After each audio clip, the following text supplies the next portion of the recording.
Hey, Patrick Finaro here, co-founder at Biz. Excited to have on David Kedwards, who's been in the education and training industry, working all over the world, but the last 20 or so years out of Asia. David, awesome to have you on the show today. Thanks very much, Patrick. Yeah, it's been a long journey in education. It's actually about 25, 26 years now that I've been involved in education, and I actually first started actually in the UK, which is where I'm originally from. And just through by way of introductions in the way company that I was working at the time, I got introduced to the largest childcare operator in the United States, company you may have heard of called KinderCare. So I started working with KinderCare as they look to expand in the UK, and I also spend a lot of time over in the US. And that was a really exciting time of the development of the market in the UK. Childcare was really being sought after, both working parents needing extra support for the development of their kids. So the UK was fast developing, and KinderCare were playing a big part in it. So I started working with those guys in the mid 1990s, and then started working with another group called Bright Horizons in the UK. And then just one day, I happened to be reading the London Times. And in those days, job ads used to be in the newspapers. I don't think it happens so much anymore. But in those days, they used to be in the newspapers. And I just happened to see an ad for a CEO designate position for Wall Street English China. And I thought, crikey, that sounds interesting. I just read the ad, and the criterion of the ad were very similar to what I was doing in childcare, which is sort of multi-unit service education focused business. And English language training centres have very similar characteristics. And so I just applied for that position, and I went out for an interview in Beijing in 2000, and I met the owner of the business out there, and I very much liked him, and I could see the huge opportunity that there was in China at that time, and I thought, crikey, why not? Let's give it a whirl, and I went out there in actually started there back January 2001 when I went out, and I saw the huge ramp up in China as we saw the explosion of development there, and they got the Olympics, they got the Expo. It was a really exciting time to be there, and unfortunately things have kind of dialed back in China now as a result of government policies and also, of course, the COVID situation. So hopefully China will come back again, but anyway, that's how I arrived in education, Patrick. One thing led to another thing, and yeah, 26 years later, here we are, still with Wall Street, and There's a lot going to strong. unpack there.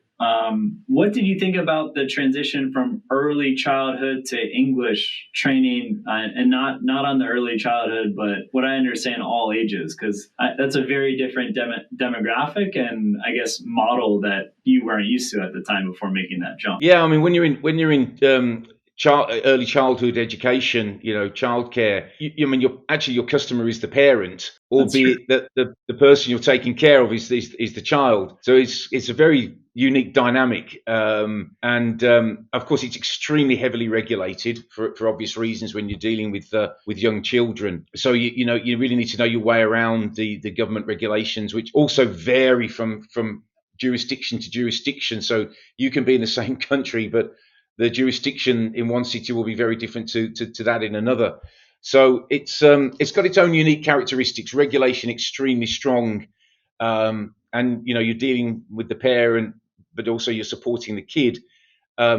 Adult English training, which is really part of what you might call lifelong learning. That's kind of the sector that's emerging, and what people are now referring to it as lifelong learning. And English is one of the lifelong learning skills that many people look to acquire, in addition to many other things, because this is another characteristic of the age that we live in now, which is retraining. Well, it Many seems like people need. English kind of serves as a base for a lot of lifelong learning, as just so much content for courses and other subjects is in English that if you don't dominate the English language, then you're kind of capped, I guess, to some degree in terms of your further lifelong learning. No. For sure, absolutely, for sure, and also obviously English is the global language. So if you happen to be living in Indonesia or in Europe, if you're living in Spain, if you want to work with multinational companies, you're probably going to have some command of English to enable you to progress. I mean, it's not always the case,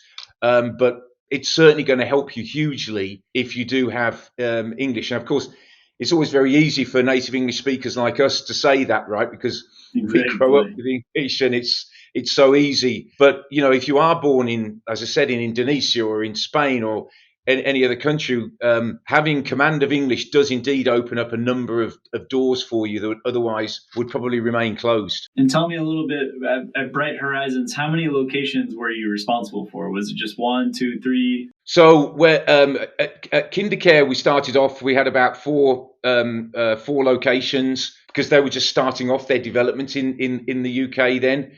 And it's a long story, but they were whilst I was working with them, they were actually taken over by KKR, and then KKR put UK expansion on hold, and that's when I then started looking, because I could see the market was going, and started then working with the Bright Horizons group that was formed in the UK, and we ended up with about 8 locations there, and then I actually then moved out and started my own childcare business called Kids Time. And I was managing, as an entrepreneur, basically, I was managing my own units, and until I then happened to see this ad. So you've gone from, I guess you've gone from corporate, multi-unit franchisee, entrepreneur in yourself, opening up a location, and then you go to CEO of a global franchise with operations in 20 plus countries. Yeah, no, absolutely. And probably another level to that was when we were actually owned by, we got bought, because I was actually working again with private equity, ended up with Carlyle, with the Carlyle Group. I was working with Carlyle, and then Carlyle sold the business to Pearson, who are the largest education company in the world. And so I spent nearly 10 years with Pearson. And there I took on the role of direct delivery division, which included Wall Street, but also other English language training organizations like the Multi Group in Brazil. Was involved in that. There was Global English, which is software as a service out of California. Then there was a test preparation company for the IELTS exam, the TOEFL exam, which was primarily based in China. So that was a great experience working with Pearson, a really, really good company and really on a strong trajectory now with their own growth path. But they went down a different path, and they wanted to move away from direct delivery in the way that we were doing it. And we then ended up back in the hands of private equity, which is where we are now with Wall Street. And with Wall Street, when you joined, about how many centers were open across the world? So when I joined, we were in just over 20 markets, and now we're in. We operate in 35 markets around the world. Most of which we have what we might call a blended learning presence, which is physical centres and online. But we also have now a larger group of countries, or smaller group of countries, I say, but it's a growing group of countries where we're only online. Again, because the way the world has changed, digital is becoming more and more prevalent. And it's an interesting consequence of COVID, actually. We're actually seeing a real shift in consumer behaviour. Pre-COVID, when it came to learning and education, there would always be a tendency to prefer the face-to-face. Now, obviously, COVID, in many cases, that just ruled that out. You just couldn't have face-to-face learning in many places for periods of time. And so people got used to online learning. And the convenience of online learning. If it's Exactly. face-to-face, it's going to be during certain hours, where if you're working like a lot of busy executives, it's got to be in kind of weird times of the day during the work week or even on the weekends. So Totally. People have learned that now. So, and also what they've also done is they've experienced the digital experience now. It's a little bit like, I'm looking at you now, and it's like you're in the same room as me, right? What would this been like 3 years before like Zoom and everyone else got their act together? Like Zoom like really pushed everything forward, and then all the other tech providers had to improve their video, audio feed and everything. But yeah, before that, it was like a joke. We would never do video calls because it's just dropping off all the time, and you join on audio. Exactly. And the thing is, once you get used to it, it's like, I remember myself, and people at work used to sort of sometimes comment to me because I always used to prefer the phone because you were just used to it. But now you are in these these type of digital environments on Zoom and Teams and others, you see the benefits of it, and actually don't want to go back to the phone because there's so much more you can read into a conversation when you have face to face. And people are more present and focused compared to like Absolutely. conference calls in the past. I mean, you could tell people are doing different things, and even myself, I found myself doing other things. But if you're on video focus on looking at the other person, you're more present. And I'm sure Totally. that for education is huge. And before the video component, audio probably didn't do it wasn't a good medium for learning. Not at all. Not at all.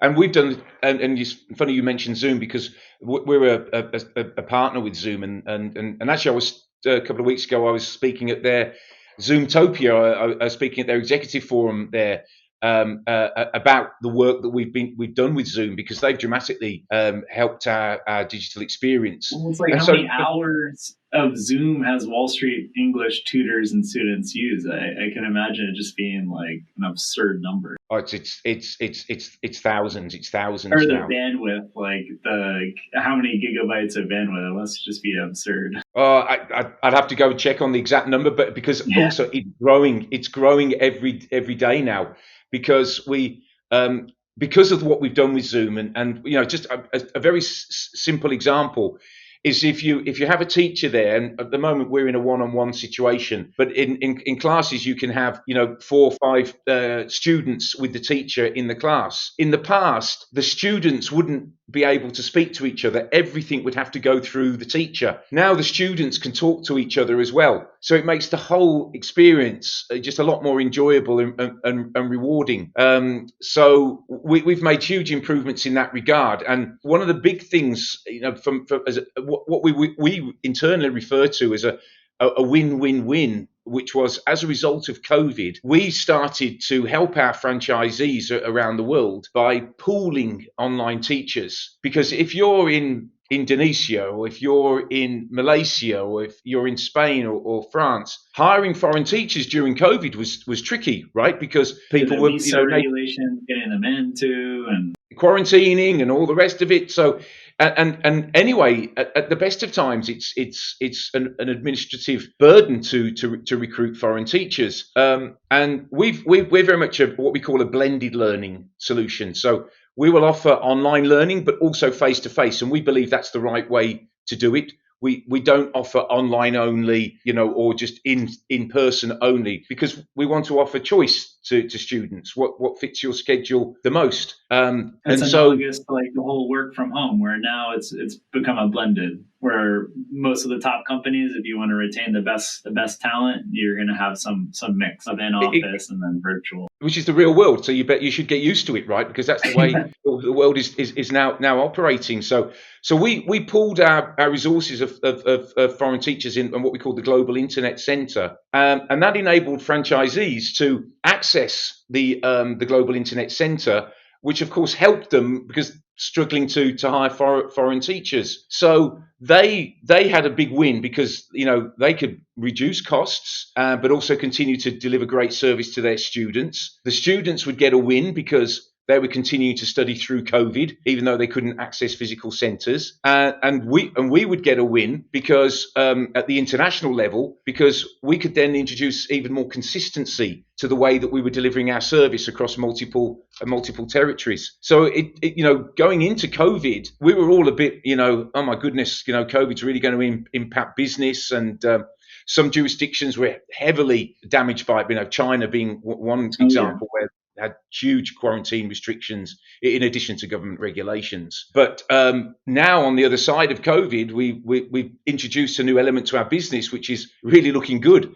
And because consumer behavior has changed, it now makes it much more viable to continue to roll out online learning as part of this blended learning solution that I referred to. And I'm sure this would have happened like naturally if COVID didn't happen, but it seems like it got pushed forward like 5 or 7 years, where that was kind of the trend going in that direction. And then COVID just like pushes it forward and forced companies like Wall Street English to adapt and cater to the new environment. And it seems like you did it really well. And throughout the 35 different markets you're in, I'm sure there's been also a ton of shared learning with just that increased number of data and seeing how the teacher interaction with the students is across different markets. There's probably more shared learning because now you can capture that data where before it might have been a bit hard. Oh, I mean, you hit it right on the head. It's accelerated all the trends that we were seeing. COVID just accelerated the onset of digital, basically, in almost both front and back office of our business, and I'm sure every other business as well. And you know, of course, Wall Street, I think we've come out of it quite well. There were many other English language training providers who struggled because they were already struggling pre-COVID because of the onset of digital. Because now, you know, the teaching experience has to be delivered through platforms like Zoom. You know, not everybody is familiar with that. Not everybody's comfortable with that. Not everybody has the scale to do that. But also now your back office, your CRM systems, your digital marketing, again, it requires a degree of sophistication that, you know, not everybody is ready for. And so we saw a number of smaller providers actually go by the wayside as a result of COVID, which, you know, from a pure business perspective, obviously, okay, we came out of it stronger, but it's never nice to see that when you see you know people struggling, and you know that COVID has impacted us in so many ways, and you know we talked here about consumer behaviour. It's changed consumer behaviour. It's impacted businesses' viability. It's accelerated the onset of digital. It's quite amazing what the impact of COVID has actually been on business and in fact and I think, every aspect of life. You mentioned the smaller businesses. I think we've only seen the start where, especially in the US and some other markets where the government provided heavy subsidies to businesses, there's been a lot of businesses that have gotten $100,000, $200,000 from the government, forgivable loans, and that's been enough to keep the lights on. Where you have some franchises, they're doing 200K, 250K of revenue. They're making, the owner's working full time, making 30K. They could get a job and make 80K, 100K. There's thousands of those businesses that could potentially close in 2023, 2024 to give way to a more profitable business like your business, which is more of a blended approach, and that the financial numbers are a lot more interesting than making 200K with a single unit site where you're paying a high rent. Yeah, definitely. I think, you know, in any business, always scale is often the key. I shouldn't say all the time, but it's often the key. And in our business, that's absolutely the case. You know, you always need a degree of scale just to give you the economies and the synergies that are available to you. And so that's something that we definitely push with all of our operators and the developers that we have, our partners in various countries around the world. And you know, we've made a lot of progress over the years in consolidating behind certain partners. And our business is quite unique because you have what you might call the area developer that might be responsible for a country or for a city, depending on the size of the country. And then that developer may then have what you might sub-franchisees underneath. So then that opens up the door for individual operators to come in and share part of the pie, as it were, because you have the area developer up top that's responsible. You know, let's take the United States, for example. If somebody wanted to do a state, North Carolina or California, you know, you may have someone that's the franchisee for the whole state, but they will then need to find partners underneath that to take responsibility for certain specific areas. So it's an interesting business for that, because you have to have the people of some scale and sophistication to operate the area, but then you can have a smaller entrepreneur who's just starting and really wants to develop his career and his business. Less sophisticated, wants to learn from the system. Yeah, no, I love the model of having the franchisor, area developer. There's different names for that term, and then the franchisee beneath, where the area developer is going to know the local market and be able to adapt to the local market conditions and consumer tastes, and then I guess communicating back up to the corporate office in Barcelona, as well as where the other executives and management team sit. So David, exactly. You're in Hong Kong as an executive chairman, right? That's correct. And then the corporate office, is it most people are in Barcelona, or now people working from home, or how does that work for Wall Street English at the franchisor level? So we our main operational office that is supporting our franchise network is based in Barcelona. Of course, you have a degree of home working at the moment, but the vast Sure. majority of people are based in and around Barcelona. The reason I'm out here in Hong Kong, pre-COVID, we had a very large business in China. And then government regulations in China, English language training has been extremely heavily regulated in China. And actually in the K-12 space, it's almost impossible to operate on a for-profit basis. There's still an opening for adult education, although again more heavily regulated. But at the moment with COVID, there's not much folks can do until the government decide to open up properly. So that was the That's a original shame because reason. you have such great brand recognition. Where one of my interns from alma mater, I asked her, and she's from Shenzhen. Oh yeah, right away. She's like, oh yeah, I know that brand. Oh yeah, There's very a well, couple very, from where I live. And then very my well wife known. actually said the same thing about in France. When I mentioned Oh, Wall Street English, she right away. Oh yeah, I remember seeing the ads on the subway. Oh yeah, we've got a very, very big operation, extremely successful, capable operator in France who's done an amazing job there in developing that business in that country. But we have great brand recognition in China, but also there's other strong Asian markets that we're doing very well in Vietnam. Thailand, we're in Myanmar, we're in Hong Kong, Malaysia. We're just not long ago we opened up in Mongolia a couple of years ago. We're just about to open in Kazakhstan. So yeah, a lot going on in this part of the world as well, which is another reason for me being out here. And actually, our global headquarters is technically over here in Hong Kong, but I work obviously very closely with our guys in Barcelona. David, tell me, you mentioned you're offering services to clients in 35 countries, 35 markets, but some of those markets you don't yet have a physical location, if I understood right. How do you see markets? How do you I guess test markets, and then is there a process to set up a physical location after? I'd love to hear your thoughts on that. Yeah, so we as I mentioned earlier, we very strongly believe in blended learning, which is offering students both face to face and online, because that's the real world we live in, and Sure. also it's much better for students to have the choice and the convenience, so they can build their schedule around that. I think we're operating now in 28 markets physically, and then we've got about 6 or 7 markets where we're operating just online. So, for example, in China, we're still serving students online, even though we don't have physical presence because of COVID, right? But then there are other markets like Germany where we're serving currently online. The plan would be to then ultimately open physical centres, and so sometimes online can enable you to start to open up in a less capital intensive way, and then once you've established yourself, you have a platform, then you can bring in a more physical presence later.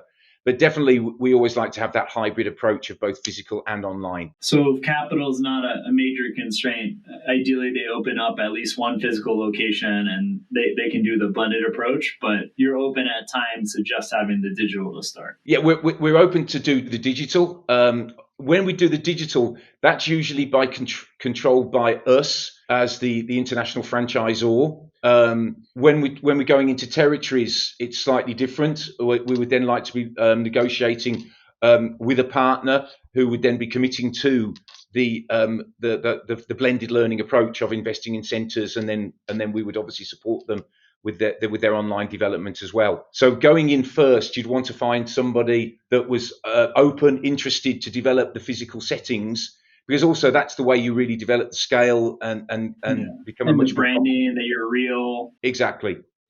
You need And that what's physical experience? reassurance. Like, what do your top partners and operators look like? So those area developers, those local market partners, what's kind of their profile? So it again, like everything, I guess it evolves over time, and we have some partners that have been in our business for a long time, 20, 25 years, and they're incredibly experienced, and they know every in and out of the way of the business works. So they're incredibly successful.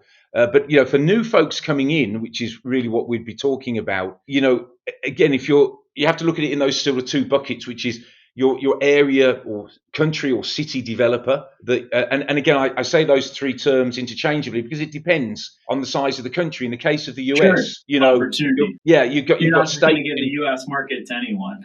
No, exactly. And you're going to break it up and you're going to be looking at states or cities. And so for someone at that level, you're looking for someone with some capital and a degree of sophistication that may well have operated in some service-based industry before. You do not need specific English language training or even education experience. You do not. You need business experience because we Probably obviously management experience managing a team, right? exactly, because we bring the know-how. We've been operating for 50 years, so our businesses are very much really a plug and play. I mean, we have all the systems in place, we need to find the partner with the right business and management background and the desire to really open up that organization. And then we can bring in that plug and play approach to help them get started. Of course, they will then, once they do get started, they will learn and they will adapt and they will bring their own know-how and they will evolve as they start. And they start to then stand more and more alone as time goes by, which is ideal. And then once that area developer is in place, as I mentioned earlier, they then may look to find what you might call sub-franchisees underneath them that are looking for individual opportunities, partners that maybe don't have the capital, maybe a bit younger that want to commit to one centre. So they would have to have some capital, but maybe not so much as obviously as the area guy or person. So that's where we have the two buckets of types of partner that we would be looking at. And of course, the first port of call for us is to find that area developer that really wants to look to develop a state or a city and, start talking to those kinds of people. And as you know, I mean, the United States is a very, very big area of interest to us because, there's a very large and constantly replenished immigrant community in the United States. And so we see big opportunity for that. The US offers also additional opportunities that actually other markets don't offer. And we refer to this as destination learning. So you see that a lot in Miami Beach. There's absolutely. a ton of English language schools here. And Miami Beach, California, obviously for the weather and for the tourism. You have many basically the coast, the east and west coast. New York is come in between. Absolutely. So this is an additional benefit to operating in America, and there's actually an inherent synergy within Wall Street because we operate in 35 markets around the world, 28 with our physical presence. Many of those students would love to go and spend time at a Wall Street center, for example, in Los Angeles or in Miami, where they can continue their studies, but they can also have some entertainment, some holiday tourism at the same time. And it's often referred to as edutainment, where people can go and be educated and also be entertained at the same time. So that's a very interesting aspect of the US market that we've noticed as well. And it's probably a little more price inelastic, where the families that are sending their teens or young adults to the United States, they're probably willing to spend more money than if you're just catering to the local market folks. Yeah, I mean, different again. I mean, we see big opportunities, particularly on the west coast of the United States, because there's a very strong Asian communities. Chinese, Vietnamese, Korean. You name it. You already have the brand recognition. So we have brand recognition. If someone was going to open up in say California, they could potentially acquire like a school that already has a license to issue visas, transform it to Wall Street English, and then you already have one side of the market. You already have the consumers that already know their brand and probably can network with the partners in other cities and countries for Wall Street English to get those clients and upsell them an English experience in the US. Definitely. I mean, I mentioned the Asian population primarily because, and it's a huge generalization, shouldn't read too much into this, but in Asian culture, there is a much higher propensity to spend on education than even in our respective cultures from the UK or the US, or the very, very strong propensity to spend on education. And so we find the interest in learning English is incredibly strong from within Asian communities. Not only there's opportunities in everywhere, but we see a very strong opportunity on the West Coast. And you also hit another interesting nail on the head there. With one method of entry for a company like Wall Street would be to find a partner and open and build physical centers, and we start to scale from there. Another way in is to find existing operators who, as I mentioned earlier, some of the existing operators, smaller organizations, some of them have struggled to the point where they've had to close. Some are still struggling because they need these digital tools. They need the digital classrooms. They need the CRM systems. They need the online marketing expertise. An organization like Wall Street can provide that.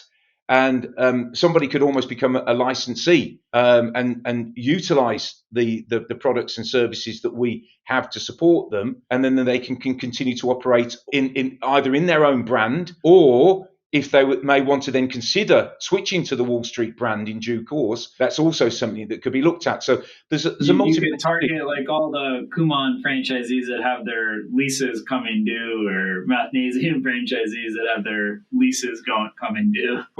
Well, I won't go specifically after any one organization, but I think the point is that there is lots of organizations, smaller organizations, or it could just be mom and pops with no license franchise. Smaller groups, absolutely. That would be where I'd see definite opportunities, because some people may not be willing to just wholesale change. There may need to be a gradual transition process where we can provide them with support with products and services and platforms.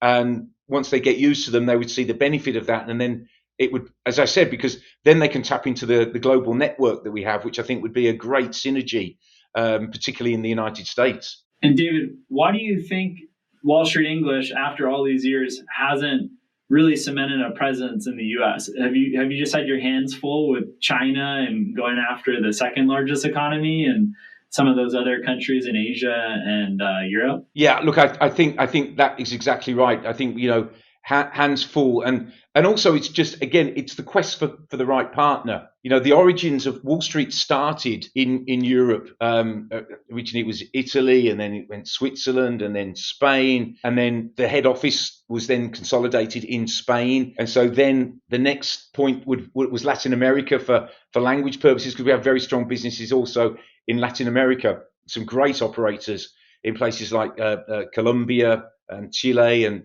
many other markets in Latin America. And then when China started opening up, and obviously 1.4 billion people, lots of focus was going on China. And then from there, all the other Asian markets started springing up. So I think, yes, it was very much that hands were full focus. China was obviously a huge story as it was opening up.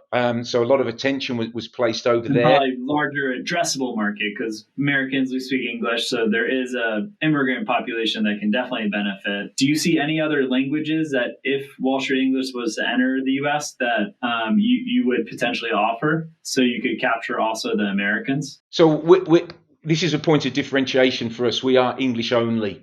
And we're one of the very few organizations that say and do that. We believe it's better for us to focus 100% on the product development, the pedagogy that underpins that. So it's English and it's English only. And English is such a big market, you don't need to go beyond that, because the way it's emerging, you have the B2B component, which is also a strong area of development for us. Online is opening up new segments. You have the destination learning, you have the test preparation. So there's so many aspects to English language training. And as I mentioned earlier, I think the point of lifelong learning is now becoming really entrenched, and many people are realizing they're going to have to reskill, retrain, or upskill. And I think English plays a big part in that in many places around the world. And I think in the case of the US, I think you've seen the emergence, and again, I'm generalizing hugely, right? But immigrant communities, many times immigrant communities may stay internally focused, but now the immigrant communities are getting bigger. You get second, third, fourth generation folks are integrating much more now. I mean, it's so English is there to help people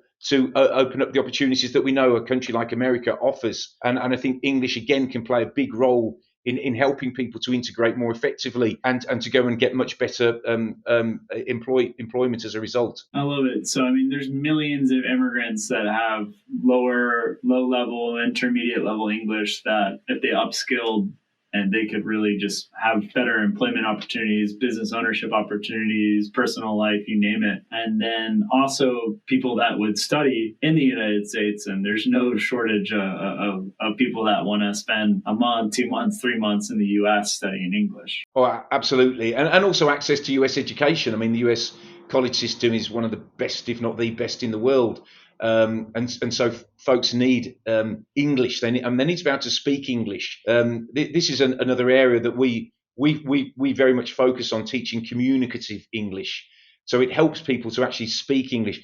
Test preparation has a valuable role, but test preparation in itself, passing a test, many people pass a test, but they can't actually speak English in a useful way. We're very much in the vein of trying to help people speak usable communicative English that can help them in either an education or in an employment setting. And then what other countries outside the US are you looking at and actively seeking local partners to expand in? Oh, we've got multiple conversations going on all of the time. I mentioned we're hopefully going to be opening up in Kazakhstan fairly shortly. That's just like that's going to be a huge market with just like the Russian inflow. I don't know if it's like 500,000 or 1 million Russians are moving to Kazakhstan. Exactly. There's a huge move out. So that could very much benefit the business as it starts up there. But there's other organisations. I mentioned Germany. We're working online in Germany. We see opportunities, and we're talking to people in Germany. Poland, that's another one. Again, with Russian immigrants moving in there. So we see big opportunities in Eastern Europe, places like Romania, Bulgaria, even a country like Greece. And Belgium, where we currently don't have physical settings. But again, it's always about the partner, and we're quite deliberate, because there's no point just opening up with anybody. Has to be the right partner, for not just for us, but for them. So that because their success is our success. They're taking a lot of risk too as a franchisee. It has to make sense for everyone. And the Absolutely. First year or two, it's a big investment on both sides, and it's probably not till year 3 to 10 plus that you're both able to really profit. Exactly, Patrick. So, it has to be a partnership, and you have to understand each other and be very much aligned and supportive of each other. And as I said, it's an evolving process. At the front end, the franchisee will be much more reliant on us as the international franchisor. But as time goes by, they accumulate their own experiences and know-how. And, we couldn't pretend to know the nuances of all the markets in which we operate. Of course not. That's where the local partner comes in. But what we can do is provide the systems, the product that enables people to learn English. Exactly. The CRM system, the digital marketing tools, commonality of content, so that people can access shared content. They don't have to go out and make their own. So again, much more plug and play, much more synergies, which make it a much smoother and more efficient and economic way of doing business. Well, David, we have existing franchisees, prospective franchisees in the US, but all over the world that are listening.